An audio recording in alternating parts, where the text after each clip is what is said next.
은하수 56회 오늘의 글 제목은 봉당에 앉아서 걱정을 합니다 입니다.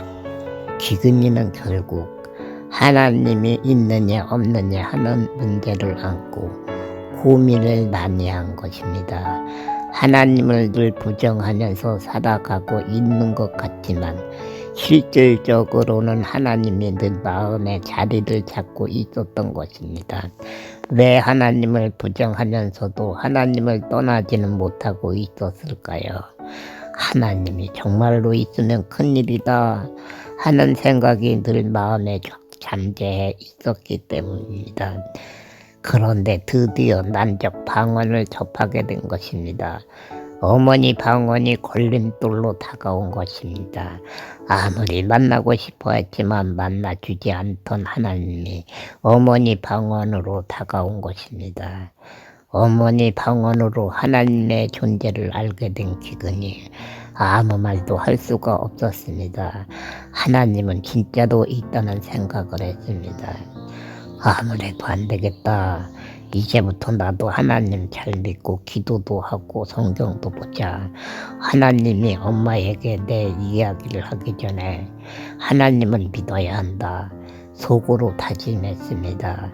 슬면시 걸음방으로 옵니다. 두 손을 모으고 기도합니다. 그러나 마음과는 달리 기도는 되지 않습니다. 이튿날 아침에 아이들이 3-4명이 마시러 왔습니다. 얘들아, 내 얘기 좀 들어봐. 아주 신기한 일이 있다. 뭔데? 응? 무슨 일인데? 아이들이 몹시 궁금한 표정으로 가까이 옵니다. 우리 엄마가 말이야. 너희 엄마가 무엇이라고 했는데? 아이들은 기근이에게 좋은 일이 생긴 줄 알았나 봅니다. 밤에 와서 놀아주어서 어머니가 무엇을 준다고 한 줄로 알았나 봅니다. 호기심을 안고 귀를 기울입니다. 우리 엄마가 말이다. 우리 엄마가 방언한다. 너희 엄마가 방언한다고? 방언이 뭔데? 나도 잘 몰라. 굉장히 좋은 것인가 봐. 있잖아. 하나님이 하게 하는 것이라고 하더라. 하나님이 하게 하는 것이라고? 하나님이 무엇을 하게 하는데? 있잖아. 글쎄 말이다. 기도할 때 신기하게 영어로 한다? 너희 엄마가 영어로 기도를 한다고? 그것이 정말이야? 아이들도 신기한 모양입니다.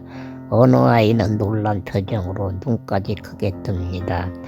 아이들이 호기심을 보이자 기근이는 신이 납니다.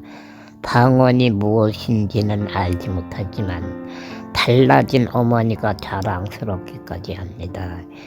기근이는 아이들에게 어머니의 방언을 많이 자랑하고 싶었습니다. 그러나 왜 방언을 하는 것인지 모르는 기근이 마음이 답답합니다. 누나가 성령이 어떻게 하는 것이구나라고 말해 주었지만 성령이 무엇인지 모르는 기근이 잠시 손으로 머리를 극적거립니다. 얘들아, 우리 엄마가 말이다. 영어로만 기도하는 것이 아니라 방언할 때 다른 사람이 무슨 잘못을 한 것이 있으면 그것도 알아서 맞춘대. 참으로 신기하다. 그렇지? 이야, 어떻게 그런 것을 할 수가 있어? 어떻게 그렇게 할 수가 있어? 그러게 말이야. 정말로 너희 엄마는 신기하다. 누가 너희 엄마에게 구애 바치는 것 아니야? 그런 것은 아니야. 하나님이 우리를 늘 보고 계시는데 말이다.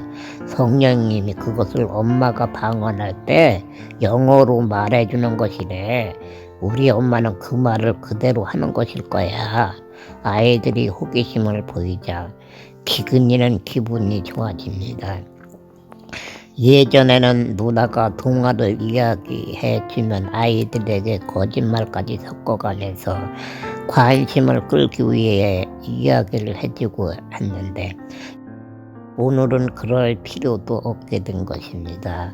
와, 정말로 하나님이 있기는 있나 보다. 그러게 말이야. 그래서 어른들이 교회에 다니는 모양이다. 우리에게도 다니라고 하고, 이야기를 듣는 아이 중에는 교회에 다니는 아이도 있고 다니지 않는 아이도 있습니다. 모두 관심을 가지고 듣고 있습니다. 신기해하고 있습니다. 우리 엄마가 방언하는 거 보고 싶으면 말이다, 오늘 저녁에 와. 우리 집에서는 말이다, 저녁마다 예배 드리기로 했거든. 오고는 싶은데 우리가 잘못한 것을 다 알고 말을 한다면서. 그래, 오고는 싶지만 말이다, 무서워서 어떻게 오니? 아니야, 괜찮아. 그래도 와봐. 하나님 믿지 않고 죽으면 말이다, 마귀가 나타나서 죽은 사람의 영혼을 끌어다가 말이다, 지옥불 속에 던져 넣는다고 했어. 영혼이 무엇인데? 영혼이 또 무엇인데? 나도 우리 엄마가 사람에게는 영혼이 있다고 했는데 도대체 어디에 있는 것인지 모르겠어. 너는 영혼이 어디에 있는지 알아? 실은 나도 잘 몰라. 그런데 사람한테는 영혼이 있다고 하더라. 그러니까 꼭 와서 보고 오늘 영혼이 어디에 있는지 그것도 우리 엄마한테 물어보자. 기근이는 신이 났습니다. 어머니 방언을 자랑하다가 자신이 주인공이 된 것 같아서 기분이 좋은 것입니다. 그날은 영혼이 정말로 내 몸속에도 있는 것 같다 하는 생각도 했습니다. 사람에게 영혼이 있다고 사람들이 말했지만 한 번도 본 적이 없는 기근이, 참으로 교회 다니는 사람들은 이상하단 말이야. 어떻게 사람 몸속에 영혼이 들어가서 산다고 하는 거야? 내 몸속 어디에 영혼이 있다는 거야? 정말이지 거짓말일 거야.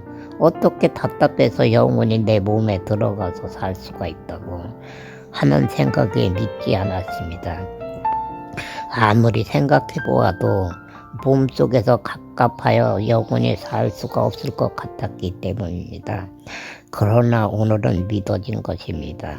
아이들에게 이야기하다 보니 자신도 하나님을 믿는 것처럼 느껴졌기 때문입니다. 그날은 어머니가 의대해 보였습니다. 자랑스러워 보였습니다. 미운 마음이 사라진 것입니다. 아무리 생각해 보아도 방언은 신기한 요술이라고 생각했습니다. 오늘 저녁에 아이들이 올지 모른다. 그래서 나도 기도해야 한다. 아이들이 있는데 혹시 엄마가 나에게 이상한 말을 하면 정말로 큰일이다. 하나님께 미리 기도해 놓자. 갑자기 두려운 마음이 생깁니다. 아이들이 돌아간 후에 생긴 마음입니다. 방에 들어가 기도합니다. 아이들이 올지 안 올지는 알 수 없지만 어머니가 방언하면서 자신의 잘못을 말할지 모른다는 생각에 걱정이 되어 기도하는 것입니다. 정말로 애들이 와야 하는데, 그런데 애들과 부모님이 저녁에 나가면 안 된다고 하면서 보내지 않을지도 모르는데 어떻게 하지? 저녁을 먹은 기근이 봉당에 앉아서 걱정을 하고 있습니다. 때로는 아이들이 저녁을 먹은 후 밖에 나가서 놀기도 합니다. 그러나 부모님에게 혼이 나기 때문에 마실은 가지 않습니다. 그래서 기근이는 걱정하고 있는 것입니다. 정말이지, 한 명이라도 왔으면 좋겠다. 한 명이라도 오면은 내가 거짓말하지 않았다는 것을 알게 될 것이다. 아이들을 초조하게 기다리며 중얼거립니다. 온다. 아이들이 오나봐. 기근이는 한박 미소를 짓습니다. 아이들이 작은 소리로 이야기를 하면서 걸어오는 발자국 소리가 들려옵니다. 몇 명이 오는 것일까? 적어도 3, 4명은 오겠지? 궁금합니다. 많이 오면 좋을 것이란 생각을 합니다. 5명이 대문으로 들어옵니다. 잘 왔어. 안 오는 줄 알고 얼마나 기다렸는지 몰라. 반색하며 손을 흔들어 환영합니다. 저녁을 먹고 가족 몰래 오느라고 얼마나 혼났는데, 그리고 혼자 오기 싫어서 공공이네 가서 불러서 같이 왔어. 그래, 맞아. 나는 공공이가 불러서 조금만 놀다가 온다고 허락을 받고 왔어. 나는 저녁을 먹지 않고 밖에 있다가 애들이 와서 따라왔어. 아이들은 한마디씩 합니다. 기근이는 아이들이 대견스럽고 너무나도 고마웠습니다. 얼마나 호기심이 많았으면 이렇게 왔을까. 엄마가 실망하지 않도록 꼭 방언해야 하는데 하고 속으로 중얼거립니다. 57회에 계속됩니다.